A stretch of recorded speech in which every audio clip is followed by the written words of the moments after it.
People sometimes ask me how I got into the art field. It started very early for me. My mother was an unusually visual person who occasionally did a bit of drawing. An important influence on me as a child was not only her drawing ability, but also her delight in seeing things. On an outdoor walk, for example, she would suddenly exclaim, "Oh, look how those tiny daisies have arranged themselves in the grass." Or, "Oh, look how that shadow changes the color of that house." These remarks, though always prefaced by, "Oh, look," were really not meant to elicit a response from me. But on seeing her delight, I would try to see for myself what had caused it.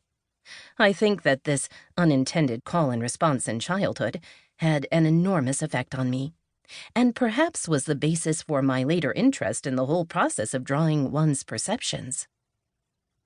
Then, in 4th grade, my teacher was Miss Brown. We called her Brownie behind her back, and we adored her. The school was a public elementary school in a working-class neighborhood of Long Beach, California. Looking back, I see how amazing Miss Brown was. The 4th grade subject for the year was astronomy.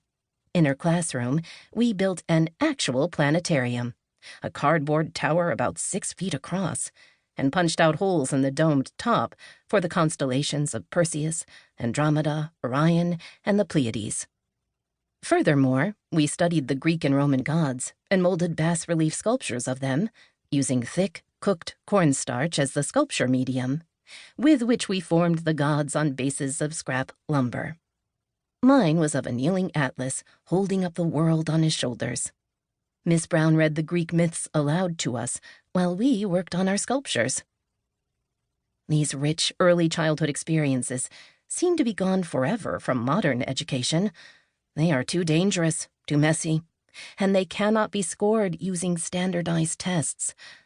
But why couldn't small bits of them be revived? Surely, for example, we could manage a bit of drawing in our modern classrooms. Later in life, during long years of my own education up through a doctoral degree, I was able to experiment with that idea when I started my teaching career at Venice High School in West Los Angeles. The students there joined me in the most delightful way in trying to figure out why it seemed so difficult to learn to draw what is right in front of your own eyes. The result of that teaching experience, and also of the wide publication and popularization of Roger Sperry's groundbreaking work on brain hemisphere functions, was Drawing on the Right Side of the Brain, first published in 1979, and revised 3 times in my effort to keep up with ongoing educational research. It is still in print today around the world, and has helped millions of people learn to draw and to access their innate creativity.